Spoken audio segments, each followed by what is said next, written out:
सामने से लगातार 4 घर सब धंस रहे हैं।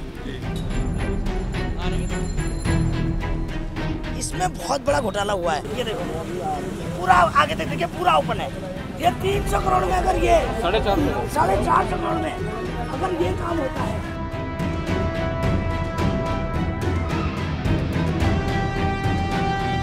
मैं यहाँ के विधायक जो प्रदीप बत्रा जी हैं, उनकी विधायक नीति से बनाया मुझे लग रहा है। इसकी जांच मैं कराऊंगी।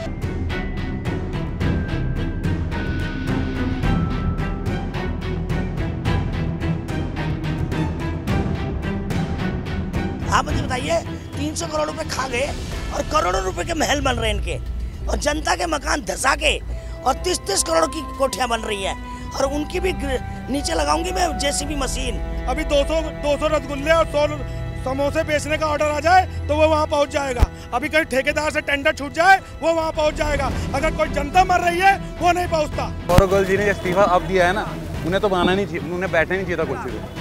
अरे धामी जी, अगर मेरी बात आप सुन रहे हो तो इन लोगों को सुधार दो। आप अच्छे व्यक्ति हो, आप अच्छे मुख्यमंत्री हो, थोड़ा सा अपने विवेक से सोचो।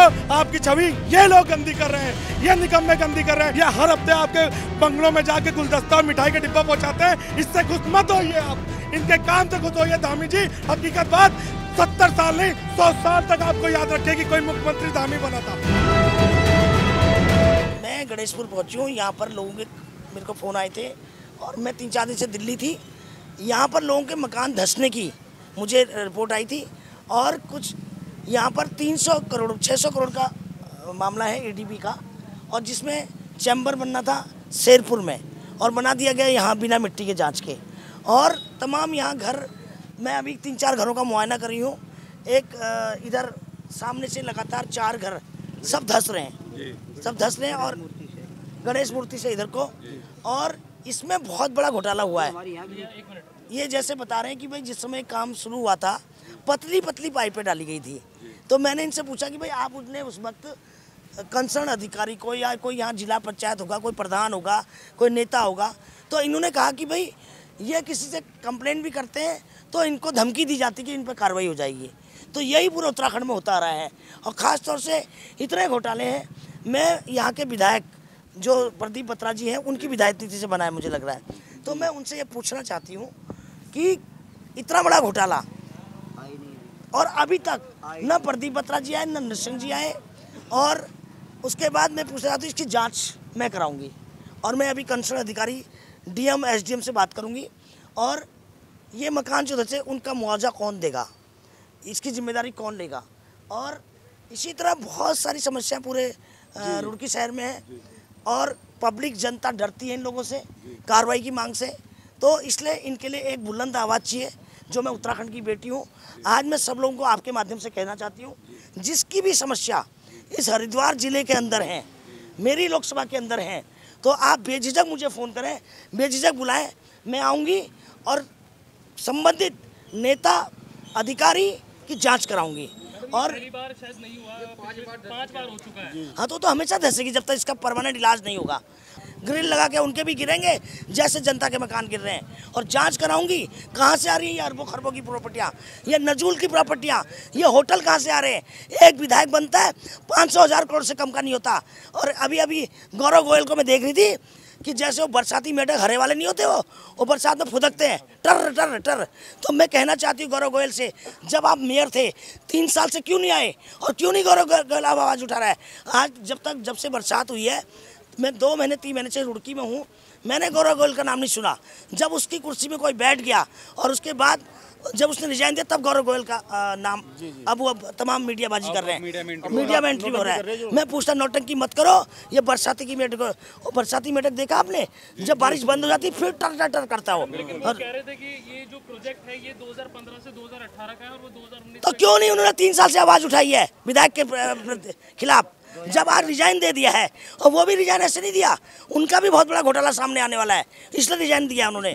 और मैं कहना चाहती हूँ, दोनों ही भ्रष्ट हैं, चाहे गौरव मेयर हो चाहे विधायक हो, दोनों की जिम्मेदारी है। और मैं कहना चाहती हूँ सरकार से प्रदीप बत्रा की जांच होनी चाहिए इसमें। जो 600 करोड़ का इन्होंने घोटाला किया है, कितने % कमीशन अधिकारियों में बटी है, कितने % मंत्रियों में बटी, कितने % सरकार पे गई है। तो इस तरह ये जनता के मकान धंस जाए, रात दिन ज़मीन ये मैं बर्दाश्त नहीं करूँगी। जो कंपनी है एडीबी जिसके द्वारा प्रोजेक्ट बनाया गया है उस पर भी कोई कार्रवाई करवाएंगे? बिल्कुल क्यों नहीं करवाऊंगी, 100% कार्रवाई करवाऊंगी। और अभी चलती हूँ आपके साथ, चलिए आप एसडीएम के पास, डीएम के पास, मैं कार्रवाई की मांग करूंगी। और आपके माध्यम से ये मुख्यमंत्री तक वीडियो जाना चाहिए, इस कंपनी पे कार्रवाई होनी चाहिए और दोबारा से इनकी रिपेयरिंग होनी चाहिए, इनको मुआवजा मिलना चाहिए और ये सड़क दोबारा से बनाई जाए। आप गए किस क्या क्या देखा आपने, जिस तरह से मकान में दरार आ रही है, क्या क्या देखा? तमाम दरारें यहाँ घर धंस रहे हैं ज़मीन में नीचे। मेरी मांग यही है कि भाई इनको मुआवजा मिलना चाहिए और अगर ये चैम्बर हो सके तो उसकी शिफ्टिंग करनी चाहिए। ये तो हमेशा, जब तक आप शिफ्टिंग नहीं करेंगे चैम्बर की तब तक ये हमेशा की प्रॉब्लम रहेगी, हर साल प्रॉब्लम रहेगी। आज 4 घर दब रहे हैं, कल 40 घर दबेंगे और रात दिन यहाँ पर एक्सीडेंट हो रहे हैं। नेता आ रहे हैं, आगे चले जा रहे हैं, कुछ नहीं हो रहा है। मैं नेता नहीं हूँ, मैं उत्तराखंड की बेटी हूँ। ये लोग चाहेंगे तब नेता बनाएंगे, मैं नेता नहीं हूँ, मैं उत्तराखंड की बेटी हूँ और एज ए बेटी ये मेरे उत्तराखंड के लोग हैं। मैं एज ए बेटी के तौर पर आ रही हूँ यहाँ पर और इनके लिए जो भी हर संभव प्रयास को मैं पूरा प्रयास करूँगा। देखिए हर बार क्या होता है मुझे नहीं पता, इस बार मैं जो कहूँगी वो होगा। देखिए अभी मैंने आपको बताया ना, मैं 3 दिन से दिल्ली हूँ, मुझे एक्चुअल में पूरी जानकारी नहीं है।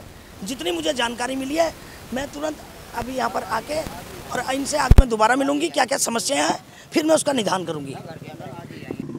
ये आपको भी पता है कि सीआईडीबी ने हमारा कितना नुकसान करा है और कितना बड़ा घोटाला किया है। इसमें कोई एक आदमी सम्मिलित नहीं है, पटवारी से लेकर एसडीएम और एसडीएम से लेकर डीएम और डीएम से लेकर मुख्यमंत्री, कोई बचा हुआ नहीं है। शहर का विधायक तो इनका अंधों का राजा है।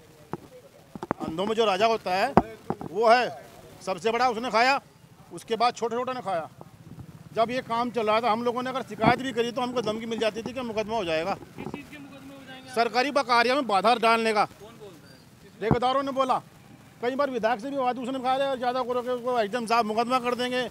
अभी 4 दिन पहले हंगामा हुआ यहाँ पे, सब एसडीएम थे, उप एसडीएम थे, हमें तो पता नहीं। शहर के विधायक सांसद क्या बोलते हैं? वो तो 0 हैं, वो आते ही नहीं यहाँ पे। अभी उन्हें पता चला होगा परसों तरसों के यहाँ हंगामा हो रहा है, आज तक तो आए नहीं वो। 8 दिन से 10 दिन से मकान पे बैठे हुए इनके बेचारों के, ना निशंक आया है ना विधायक आया है। निशंक जी तो गाड़ी से नीचे उतरते ही नहीं है, तो गाड़ी में वैसे निशंक जी क्यों आएंगे? वो ये कहते हैं मैं दिल्ली के लिए हूँ तो दिल्ली रहूँगा मैं, रुड़की हरिद्वार से मेरा मतलब क्या है? जनता पागल वोट देती है उनको। अरे जूते मारे काट के 4 आदमी को। ये जो गणेशपुर है भाजपा का वोटर रहता है यहाँ पे। यही तो दिक्कत है, ये इतने संयमित लोग हैं, इतने सहनशील लोग हैं कि नालायक को भी बर्दाश्त करते हैं। लेकिन मैं ये कह रहा हूँ इन नेताओं से कि इतना भी मत दबाओ कि विस्फोट ऐसा हो कि इनके गरीब उजड़ जाएं। ये रिटायर्ड पर्सन हमारे बीच में खड़े हैं, सारी जिम्मेदारी है इन पे। इनका एक बेटा बिल्कुल बीमार है जो बेचारा कुछ नहीं कर पाता है और इनके मकान की जो स्थिति है, इस कॉलोनी में कम से कम 8 मकानों की स्थिति है। आप मेरा घर भी देख लीजिए आकर, अभी मैम मेरे साथ गई थी तो वो मेरा घर भी धंसने लगा। ये जो आग है, ये जो मजबूरी की आग है ना, इससे कोई अमीर कोई गरीब बचने वाला नहीं है। अगर कोई सोचता है कि मैं बच जाऊंगा, कोई नहीं, क्योंकि जब किसी के घर में आग लगती है तो आँच उन घरों तक भी पहुँचती है जो जितना ही प्रोटेक्ट कर लें। तो मेरा सिर्फ आप लोगों से इतना ही अनुरोध है, आदरणीय श्री प्रदीप बत्रा जी, आदरणीय निशंक जी, जो भी मंत्री जो भी इस बात को सुन रहे हो, आदरणीय पुष्कर धामी जी अगर मेरी बात को सुन रहे हो तो आके इस समस्या का समाधान करें। ये लोग बेचारे बेघर हो चुके हैं। ये समस्या कम से कम भी 13 साल हो गए भाई साहब। कोई विधायक प्रतिनिधि नहीं है आपके पास? आते हैं चले जाते हैं, क्या करते हैं? कुछ भी नहीं करते। आप भी तो इस रोड से कई बार गुजरते हो। अभी उसके बारे में कुछ नहीं मिला अभी तक तो मुझे पता नहीं कि मिला या नहीं मिला, मगर आप लोग देख लो, आप लोग भी कम से कम, आप मीडिया कर्मी हो, आप भी 1000 बार इस रोड से गुजरते हो। महीने में कम से कम कितनी बार आपको यहाँ पर बंद मिलता है? क्यों मिलता है? इस कारण के तथ्य को जानने के लिए आपको डीपली जाना पड़ेगा। पांडे जी आज पहुंचे, लगता है कुछ? हाँ लगता है, मैम की बात से हमें उम्मीद लग रही है, एक नई उम्मीद जाग रही है और यूथ सारा आपके साथ है। मैडम आप संघर्ष करो, हम आपके साथ हैं, हम आपके साथ रहेंगे। सर मेरा तो रोज का रास्ता यहीं से ही है, क्योंकि मेरी गणेशपुर में दुकान है और जो नगर निगम है उसके सारे ही कर्मचारी इतने हैं ना, सारे भ्रष्ट हैं। कचरा उठाने के लिए हम कहते हैं तो नहीं उठाते। अभी आप मेरी दुकान आगे जाके देखें, वहाँ पानी भरा हुआ है, नाली साफ़ करने के लिए बोलते हैं तो नहीं करते। और ये रोडवे पे बच्चे गिर चुके हैं। ये रोड पे हमेशा आपको यहाँ पे सावधान का बोर्ड ही रखा हुआ दिखाई देगा, इसके अलावा कुछ नहीं दिखेगा। ये गड्ढे ही मिलेंगे आपको यहाँ पे। ये गड्ढे वाली रोड है, मशहूर हो चुकी है, ये गड्ढे ही रहेंगे यहाँ पे। ठीक है सर, गौरव गोयल जी ने इस्तीफा अब दिया है ना, उन्हें तो बनाना नहीं चाहिए, उन्हें बैठना नहीं चाहिए था कुर्सी पे, और उन्होंने प्रेशर में दिया है और अभी सब निकल के आ जाएगा। तो विधायक जी तो दिखाई नहीं देते सर, वो उनका होटल में बिजी है अपने। वो इस तरह के अगर कोई सांसद बनता है तो हमारे उत्तराखंड का भी विकास होगा और देश का विकास होगा। लेकिन हमारे निशंक जी हैं, सांसद हैं, मुख्यमंत्री रह चुके हैं और केंद्र में मंत्री रह चुके हैं, लेकिन उनको 4 साल हो गए, 4 के अब तो 4.5 साल हो गए, बचे हैं 6 महीने चुनाव के। अब उनको याद आ रही है कि जनता को उड़ती चिड़िया को कैसे, बिहार में एक बात बोलते हैं, उड़ती चिड़िया को कैसे तिलक लगाया जाए, तो वो निशंक जी अब करना चाहते हैं कि उड़ती चिड़िया को तिलक लगाया जाए। लेकिन रुड़की की जनता तो खास तौर से ये समझ चुकी है कि बहकावे में नहीं आएगी, बहकावे में नहीं आएगी। निशंक जी से ये जवाब माना जाएगा कि दर्द क्या होता है। रही बात यहाँ के हमारे प्रदीप बत्रा जी, उनको वोट हमने इसलिए दी कि हमारे वो स्वभाव से सीधे व्यक्ति लगे, ये चीज़ लगे, और वोट इसलिए भी दी कि संजू तोमर, कुलदीप तोमर यहाँ के पार्षद हैं, उनका व्यवहार बहुत अच्छा है, जनताओं के बीच में रहने वाले व्यक्ति हैं, उनको देख के वोट दी। हमें नहीं मालूम था उनका विधायक इतना निकम्मा होगा कि वो झांक के भी नहीं देखेगा। वो परेशानी को देखते हुए रोज प्रदीप बत्रा हो रहा है ना, उसे खुशी हो रही है। उसको अगर दर्द होता तो वो यहाँ आ गया होता।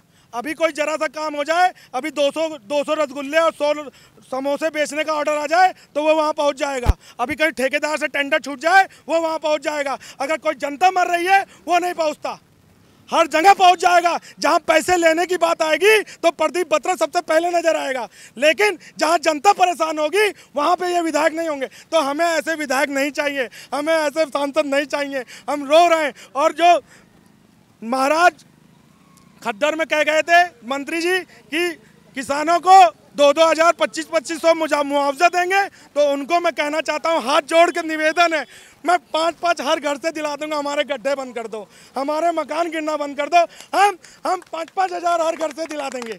अरे जी ऐसे झूठे वादे मत करो, जो जनता रो पड़े। अरे धामी जी, अगर मेरी बात आप सुन रहे हो तो इन लोगों को सुधार दो। आप अच्छे व्यक्ति हो, आप अच्छे मुख्यमंत्री हो, थोड़ा सा अपने विवेक से सोचो।